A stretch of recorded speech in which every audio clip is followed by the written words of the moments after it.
gosh, look at the crowd. Come this way.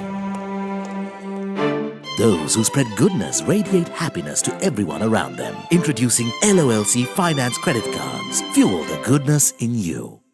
Welcome to LMDtv. I'm Ashwini Vethakan, and joining us on the show this week is the Chief Technology and Digital Officer for HNB, Rohan Buultjens. Thank you for joining us on the show, Rohan. It's good to have you with us. Hi, thanks for giving me this opportunity to join you guys. Rohan, what are the latest technological advancements that dominate the banking sector? So I'd like to answer that, Ashwini, not by just going into technology, but the reasons and why we need technology. So for example, as you know, today there is a lot of challenges that banks are going through. Some banks are actually flying close to the sun and some maybe not. But the basic reason is that you look at technologies because today there is a change in market conditions. There is a competitive environment has created disruptions. So based on that, when you look at it, there's limited growth opportunities for banks. There is regulatory constraints that are coming. There is eroding customer base for banks. Then when you look at it, most banking products has reduced their operating margins, and then also there is an impact on revenue. Now, when you look at these challenges, banks have to relook at themselves. So then you have to say, okay, yes, what's my overall approach? And then you look at it by saying, okay, yeah, we need to be customer-centric or customer-obsessed. Now, when you look at it then this requires new functional capabilities, right? So these functional capabilities are the ones that basically drive your technology requirements. So for example, if you take to be customer-obsessed, then you need to basically have like omni-channel infrastructures, ability to interact with the customer on social media infrastructures. Then you need to have a holistic view of the customer, of his transactions, his products and services, his complaints. Then you need to have a robust digital core to support all this. In addition, you need to have agile front, middle, and back office processes. So when you look at all this, then only you start building your technologies. Now there's a whole plethora of technologies that you can look at to support this, from, we'll say, mobility, where you enable the customer to be anytime, anywhere, to the point of living, to get access to services and products. You look at then analytics from whether it is machine learning with robotics for RPAs to do if you bring in efficiencies. You can look at various CRM solutions. So there is a plethora of emerging technologies that you can start using to drive your strategy. So I just don't want to just tell you there is A, B, and C technology. So there is social technologies, there are mobile technologies, there are analytics, there are cloud technologies, then there is RPA, chatbots, big data, then next generation systems that you need to have. So all that together brings a technology strategy together. How has the value proposition offered by financial service providers evolved in the past year and a half, aided by tech? Yeah, so I think once again, now if I also want to look at this from the value proposition from a customer-centric or customer-obsessed standpoint. Now, if you look at it from that angle, Ashwini, then we'll say today the value proposition needs to address convenience, it needs to address empowerment, then it needs to address responsiveness, it needs to address transparency. Now, when you look at that in those terms, then your key drivers for your business becomes completely different, because you need to increase efficiency in your processes, you need to increase your focus on your segments. What segments do you need to drive your value proposition? Then you need to bring in efficiencies in productivity. So all that together is what will bring your value proposition and how you take it to market, from a process of how do you take then within that an idea to conceptualization, to technical realization, to go to market, to to the market, plus managing the life cycle of that product. So all those together have to fit in to deliver your value proposition. In your opinion, what initiatives should the government take to support a healthy financial infrastructure? So that's a difficult question, but I'll try to answer it. So there is a lot of initiatives from the central bank standpoint to enable digital, because digital is basically to facilitate, to reduce the cost of transaction to the customer.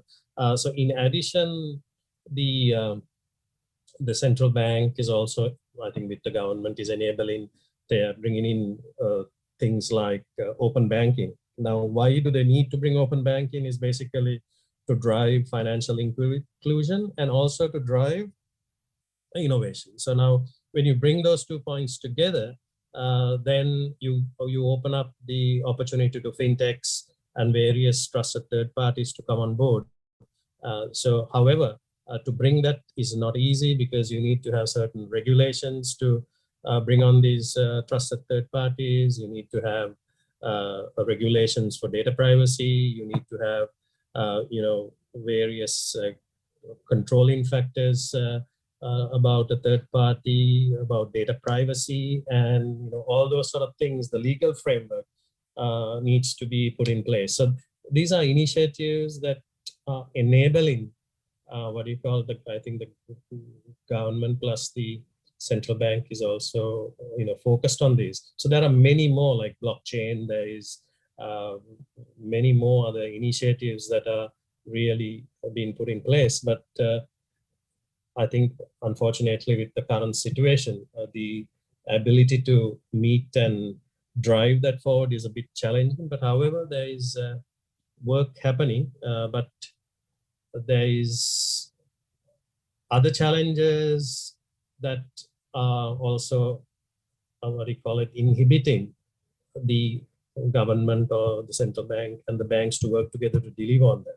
Rohan, how has data analytics aided the growth in digital banking? So data analytics play a big role. So for example, it plays a role in, especially in the area, whole heap of areas. For example, today banks are challenged with what they call is the NPAs. That means where customers are for non-payment of their loans. So now, but however, if through data analytics, you could predict, saying that X person in the next 2-3 months has a good chance of falling into an NPA. So it gives you, the bank, the opportunity to be proactive, to help the customer to see how they can, get him not to go into NPA. Then from a fraud standpoint, there is a whole heap of things that you can do with data analytics, proactively understanding whether that transaction is from a trusted transaction, or is it a money laundering transaction. You can start predicting those sort of activities based on analytics. In addition, some of the interesting stuff that you can do is basically help, especially to be proactive with the transaction that a customer generates, and based on that transaction, offer services to the customer in the way of new products and services, or in the name of discounts, or whatever mechanism. So there's a whole heap of things that data analytics plays, not only from being proactive towards the customer, but from an internal standpoint about who will be the next person who is possibly to resign from the organization. So there is a lot of activity in those areas that the banks can perform using analytics. And on that note, we'll be going in for a short break.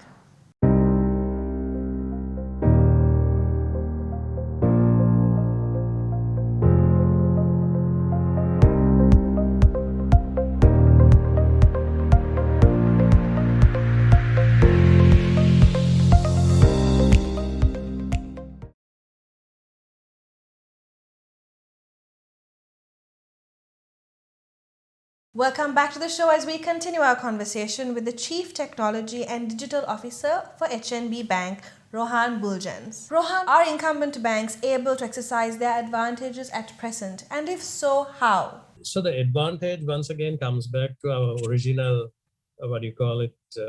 definition that we just discussed a couple of minutes ago.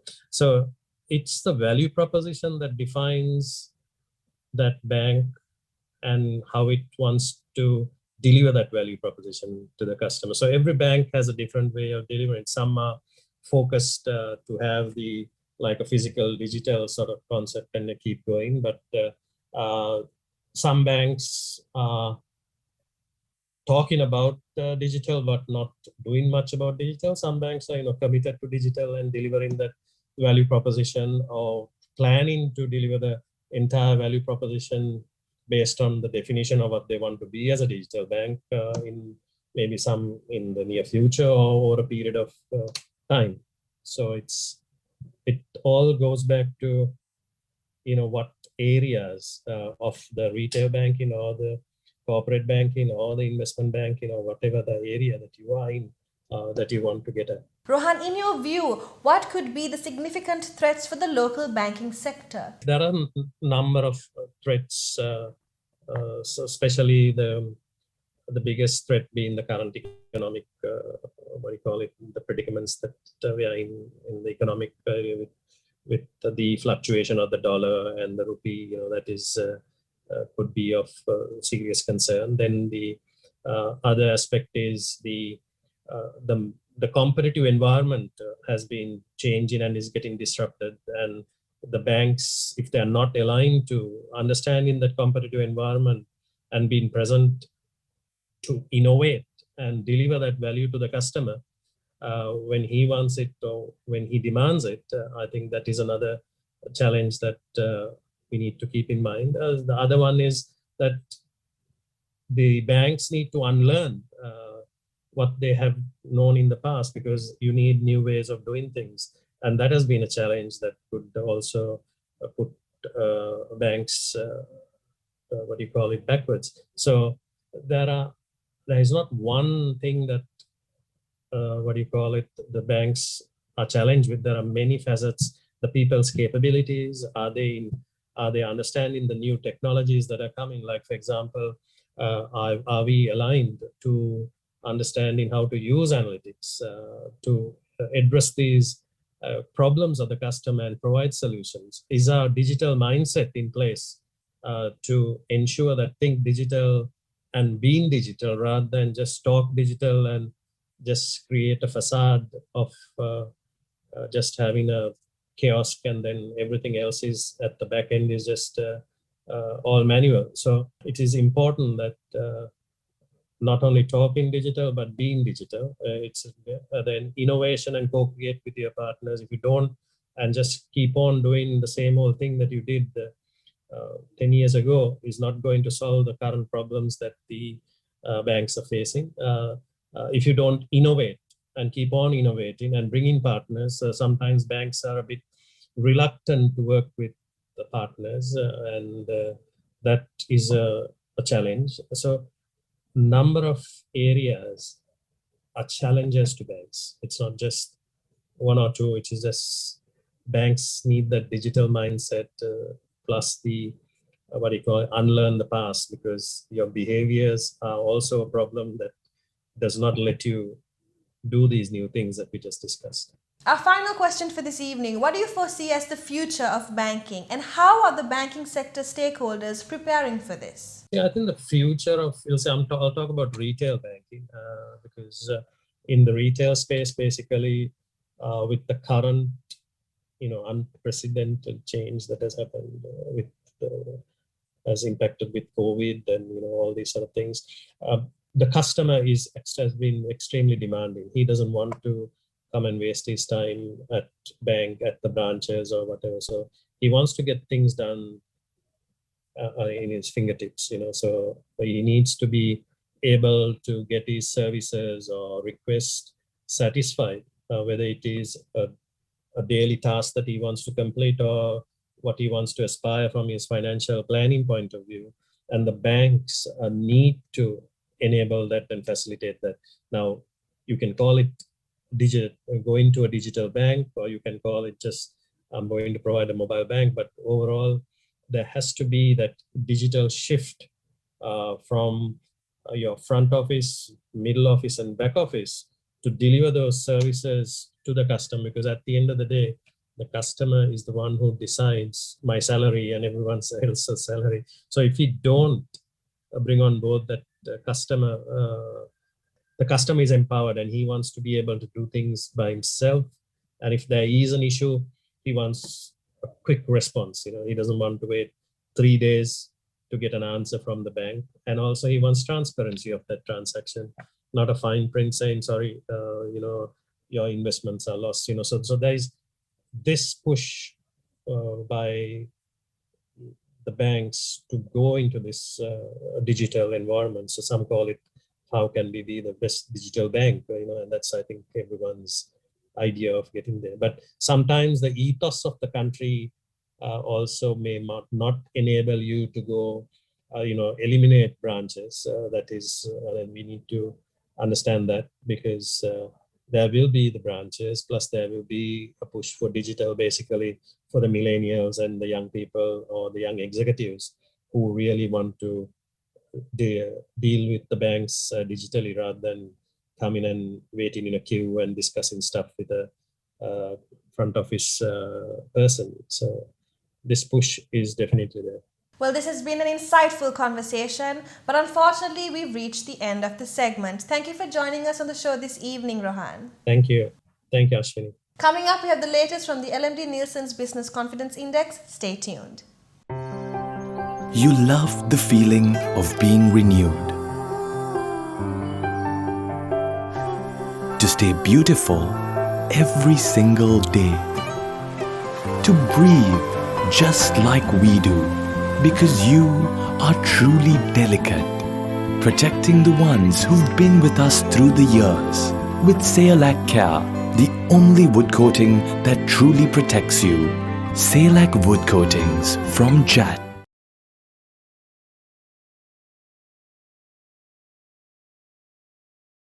Welcome back to the show, and here's the latest from the LMD Nielsen's IQ Business Confidence Index survey. The pandemic proved to be only one of the few challenges that Sri Lanka has had to contend with recently, as reflected in the results of the latest LMD Nielsen IQ Business Confidence Index, or BCI, survey, which affirms that the outlook for business continues to be subdued. Following its free fall in the previous month, the BCI remained largely the same in June, recording a slight drop of 2 basis points to 87, continuing to erode the gains achieved since the beginning of the year. In addition to recording its lowest value this year for the second consecutive month, this places the index below where it was 12 months ago at from 96 and more than 20 points lower than its 12-month average. Elaborating on the latest outcome, Nielsen IQ's Director of Consumer Insights, Terika Mienadenia, says June was a month of disaster after disaster. Apart from the ongoing scourge of COVID-19, the floods caused by the monsoon rains and fire on the Express Pearl container ship added to the nation's already overburdened situation. In the June edition of LMD, we said the outlook for the BCI would hinge the government's ability to secure more vaccines and accelerate the immunization campaign. Recent reports about the detection of the Delta variant in Sri Lanka lend credence to this perspective. That said, the rollout of vaccinations has gathered some momentum in recent weeks, following the receipt of vaccines from China. Overall, however, the direction of the index will depend on the country's response to challenges in the healthcare and policy spheres, among others, in addition to whether or not travel restrictions will be imposed off and on. And that's all we have for you this week. Don't forget to subscribe to our YouTube channel and follow us on Facebook and Twitter. Thank you for watching and stay safe.